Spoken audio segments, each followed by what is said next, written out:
Hello, I'm Matt Davies, and this presentation is one in the Life's Big Questions series. And in this presentation, we want to look at some accurate, long-term prophecies. This is part of investigating the overall question, is the Bible a message from a God I can't see? We want to show you that the Bible predicts the long-term future of several nations and cities. Now, this makes it unique amongst religious texts. And the very fact that the Bible does this, and does it so accurately, is evidence that it is from a power far greater than ourselves. Now, when we look at Bible predictions, we are going to see that they are firstly clear and precise. There is going to be no doubt about what they mean. And secondly, they are known to have been written down before the events took place. We are also going to see that they are 100% accurate. And we are going to see that they were written by people who had no power to make them come true. We'll see that they were fulfilled by people who were not aware that they were going to do so. And finally, we'll also see that contrasting fortunes are predicted for different cities and nations, and that the Bible writers made the correct prediction every single time. The predictions in the Bible relate to the nations and cities surrounding the nation of Israel. And in this presentation, we'll look at several fascinating predictions. We'll look first at Egypt, then at another of Israel's lesser-known neighbours, Edom. And finally, we'll see how the Bible prophet Daniel predicted that successive superpowers would lead to the nations of modern Europe. I'll now hand over to Karen Ram in our conference room, who will start by looking at the remarkable predictions about Egypt. Thank you, Matt. When Egypt is mentioned, most of us think of the pyramids. Tourists visit Egypt to look at the ruins of magnificent temples found there. These monuments are all reminders of Egypt's very long history and considerable greatness. The majority of ruins date back thousands of years. They come from a time when Egypt was ruled by the famous pharaohs. Encyclopaedia Britannica talks about an almost unbroken line of native rulers that lasted nearly 3,000 years. Some of these native rulers built the famous pyramids. This is the Great Pyramid of Giza, built by a pharaoh who reigned around 4,500 years ago. Toward the end of this long line of native rulers, the Bible prophet Ezekiel made the bold prediction, "There shall no longer be princes from the land of Egypt." Ezekiel predicted that Egypt would not have any more Egyptian royal rulers. This was a daring prediction after almost 3,000 years of rule by Egyptian pharaohs. Visitors to Egypt these days see many reminders of how right Ezekiel was. There's a lot of visible evidence of these successive non-Egyptian rulers. This temple in the Luxor temple complex dates from the time of the Greeks. Next came the Romans. These ruins of a Roman amphitheatre are in Alexandria. The Muslim Arabs followed. One of their mosques is built into the ruins of the famous Luxor temple. Other mosques remind us of other foreign rulers. The Hassan Mosque in Cairo was built in the style of the Mamluks. They ruled Egypt for over 200 years. Mamluks were Muslim slave soldiers whose influence and power grew until they became the main military power. The Ottoman Turks then ruled Egypt for almost 300 years. The Alabaster Mosque in Cairo was built in their style. The Ottomans divided Egypt into 24 provinces. The Mamluks, meantime, were still very influential, and each province was ruled by a Mamluk known as a bey. The Alabaster Mosque was actually built by Muhammad Ali, an Albanian who established himself as Egypt's ruler in 1805. During his dynasty, the British had considerable influence in Egypt. This mosque in Cairo is dedicated to President Nasser, who overthrew Muhammad Ali's dynasty in 1952. Encyclopaedia Britannica makes the observation that Nasser emerged as the first native Egyptian ruler in more than 2,000 years. Nasser led a bloodless coup which toppled the monarchy, and Egypt became a republic. Nasser was a president, not a royal ruler like the pharaohs. So Egypt continues with no prince, as Ezekiel predicted. Before this period of domination by foreign rulers, the prophet Ezekiel made this comment about Egypt. It will be the lowliest of kingdoms and will never again exalt itself above the other nations. I will make it so weak that it will never again rule over the nations. Egypt has declined from its previous dominant position in world politics. Even today, it is still a very underdeveloped country, just as the Bible prophet predicted. Egypt is dependent on the River Nile for its agriculture. Equally important are the irrigation canals that take water to the surrounding land. The problem was that Egypt's foreign rulers neglected these irrigation systems. This book tells us Ottoman governors and Mamluk beys alike neglected irrigation and related agricultural works, allowing the country's economy to deteriorate. The Ottomans and Mamluks ruled Egypt in this disastrous way for hundreds of years. The prophets Isaiah and Ezekiel predicted these problems. Isaiah predicts the canals will stink, the streams of Egypt will dwindle and dry up, every sown field among the Nile will become parched. And Ezekiel says, I will bring desolation upon the land and everything in it by the hand of foreigners. It's interesting to see that the prophet Isaiah correctly predicted that irrigation problems would devastate Egypt's agriculture. We can also see the accuracy of Ezekiel's prediction that foreigners would be responsible for the devastation. Another interesting prediction made by Ezekiel is that God will sell the land to evil men. For long periods, the majority of Egyptians lived in poverty to support the rulers who lived in considerable luxury. Jason Thompson, in his book A History of Egypt, talks about the exploitation by the Ptolemies, the Greek royal family who ruled Egypt after Alexander the Great conquered Egypt in 332 BC. The Ptolemies carefully surveyed Egypt, assessed its productivity, devised a means of local administration designed to extract the maximum amount of revenue. The population of Ptolemaic Egypt consisted of a comparatively small number of relatively privileged Greeks superimposed onto the great masses of native Egyptians, most of whom lived around subsistence level, but whose back-breaking labour supported Ptolemaic society. A later example is that of Sultan Hassan, who ruled Egypt in the mid-14th century. He showed he had no feelings for the Egyptian people by building this magnificent mosque just after people had died in vast numbers from the Black Death plague which struck in 1347.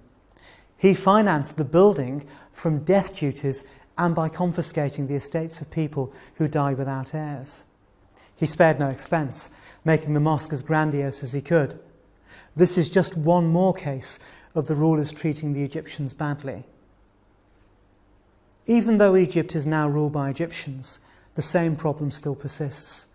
The contrast between rich and poor in Egypt is very obvious to anyone visiting the country today. Some areas of Cairo are very modern and have very comfortable hotels for the tourists. The vast majority of people live in very poor housing. They eke out a peasant-like existence working the land. Modern roads are used by both modern and ancient forms of transport. We can see that Ezekiel's prediction that Egypt would be treated badly by its rulers has been fulfilled all down history and is still true today.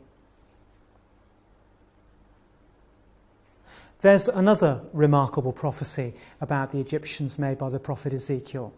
This is what the Lord says, their cities will lie among ruined cities. No words can be more appropriate to Egypt. There are countless ruins between the modern cities. Most of Egypt's tourism comes from people wanting to visit the remains of ancient cities. The modern city of Luxor is near to the spectacular ruins of ancient Luxor, Karnak and Thebes. The question, where can I find ruins in Egypt, has been asked on the website answers.com. The reply given started, there are ruins almost everywhere. Satellites are now being used to find more ruins. Archaeologists believe they have unearthed only a small fraction of Egypt's ancient ruins. Yet again we can see the accuracy of Bible predictions. Egyptian cities are surrounded by ruins of earlier cities. So to summarise, we've seen that the Bible prophets predicted that Egypt would be ruled by foreigners. These foreign rulers would treat the Egyptians very badly. The prophets predicted that Egypt would continue, but not as a big player in world politics. They also predicted that it would have major irrigation problems and be devastated by foreign rulers. Finally, we saw that Egypt would be a land of ruins. Now let's think about the Egyptian city of Thebes.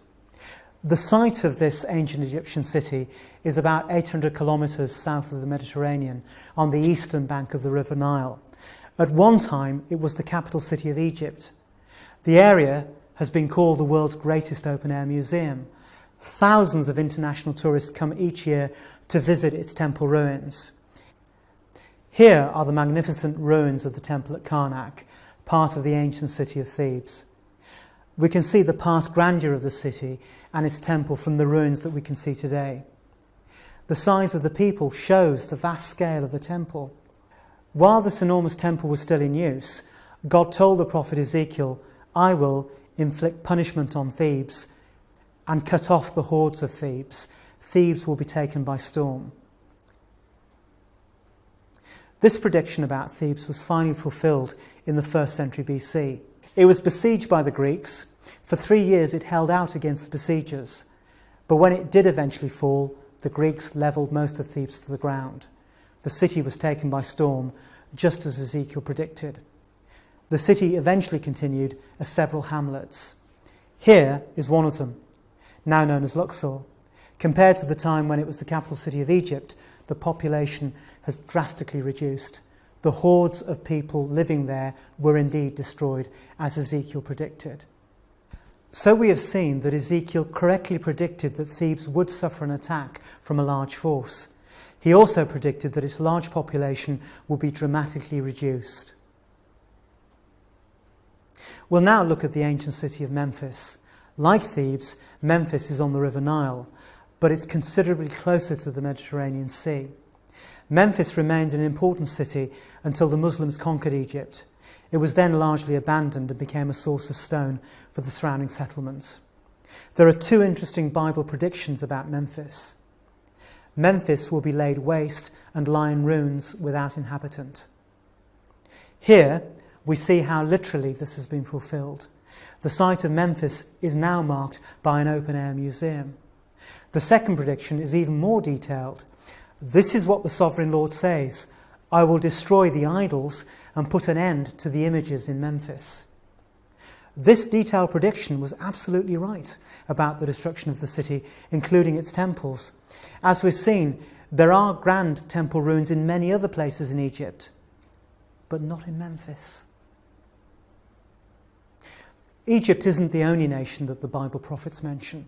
There are some interesting prophecies relating to other nations. One of the neighbours of ancient Egypt was Edom. It occupied land at the southern end of the Dead Sea, including some of modern Jordan. Here is one of the spectacular buildings in the ancient city of Petra, a market city of the Edomites. It was on the main trade routes and was very prosperous. The area had flash floods, and archaeologists have found that the inhabitants of Petra controlled these floods by the use of dams, cisterns and aqueducts. The aqueducts can still be clearly seen at Petra. These innovations meant that water could be stored ready for prolonged periods of drought. It enabled the city to prosper in what was a desert area. This meant that it was a welcome oasis on the main commercial routes which passed through. In 106 AD, the Romans took control of Petra, which continued to prosper under Roman rule for a time. But as new trade routes opened up, activity at Petra declined. In 363 AD, a very destructive earthquake hit the area, damaging the vital water distribution system. This earthquake seems to have hastened Precieze as an important centre of trade. Eventually the city, along with Edom itself, declined and became desolate.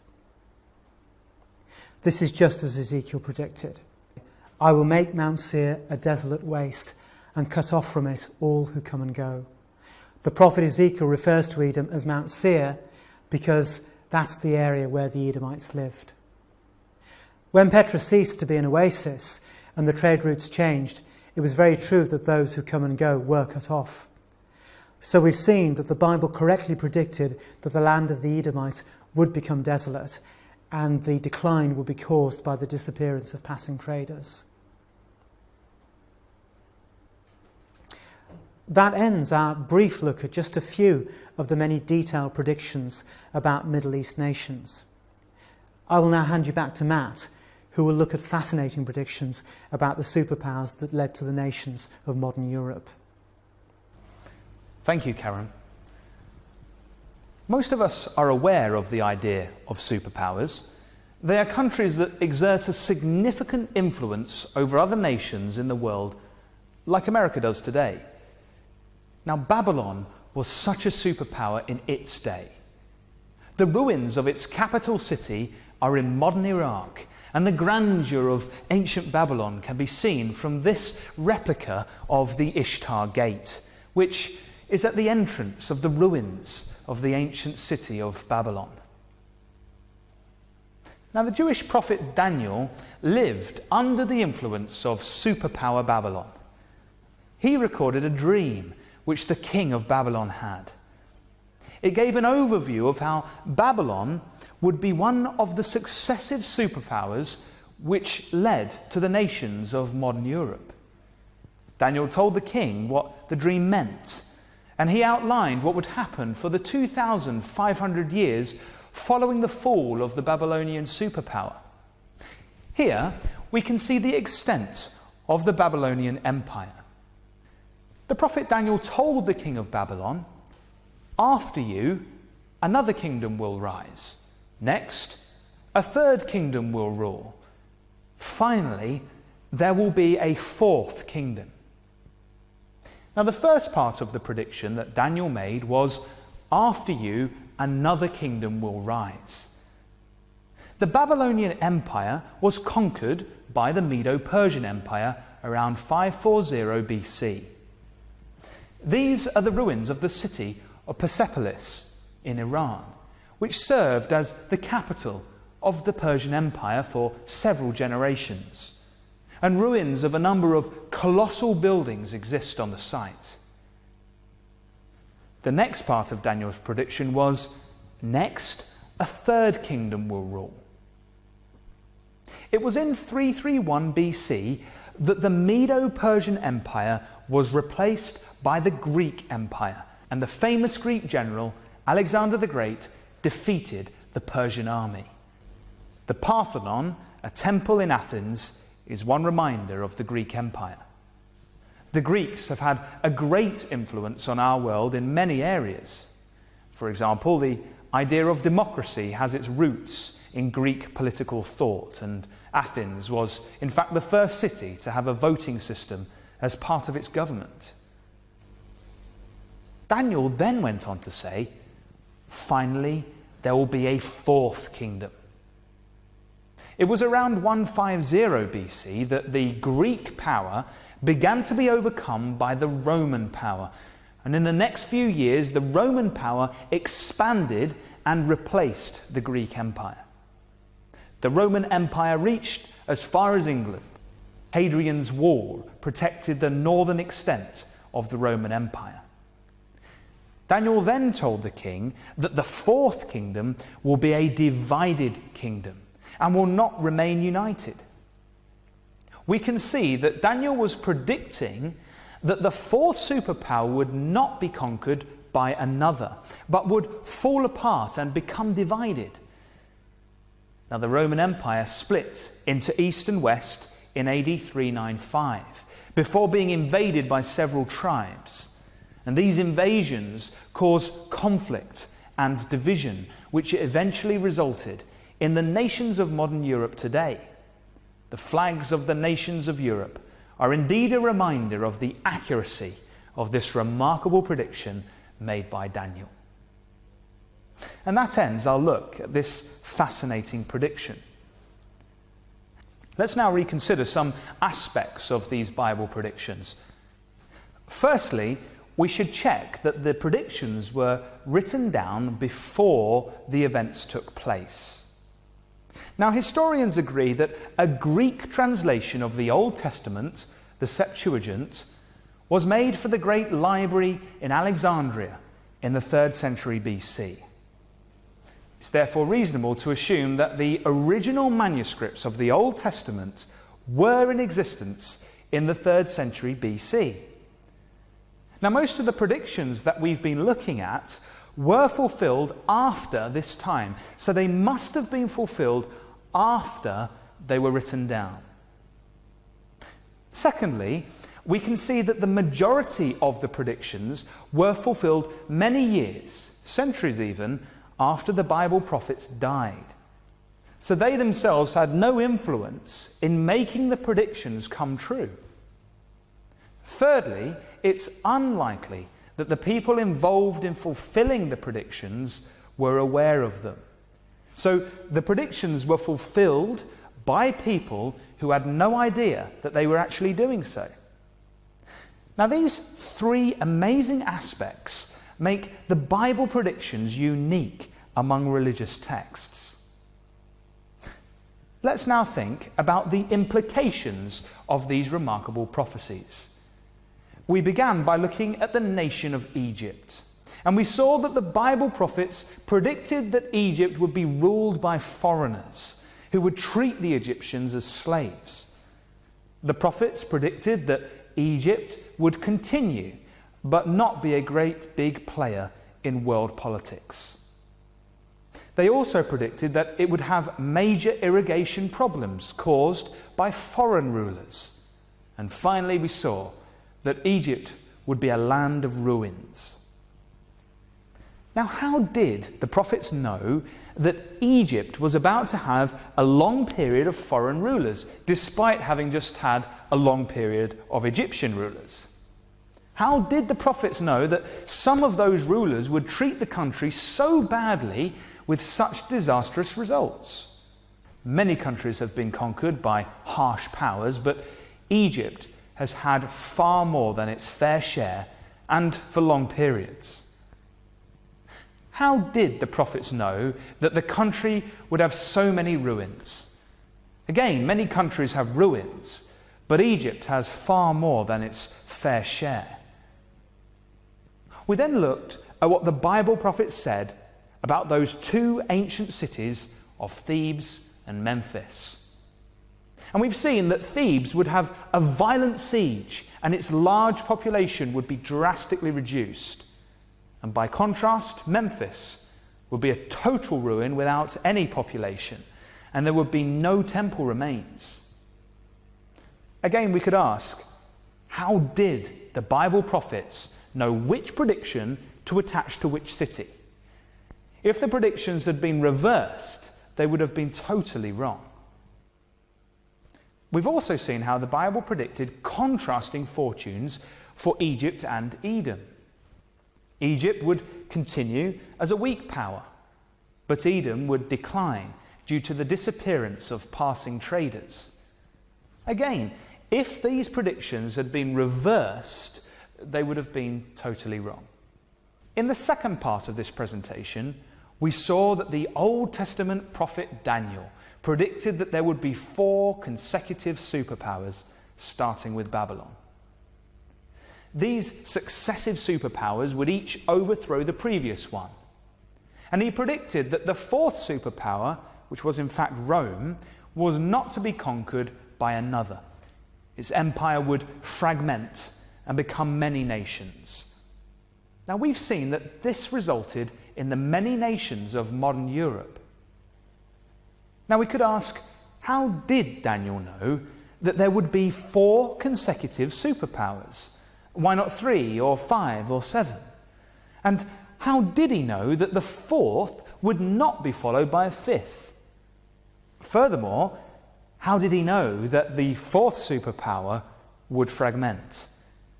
It could have just declined in the same way that Egypt did, for example.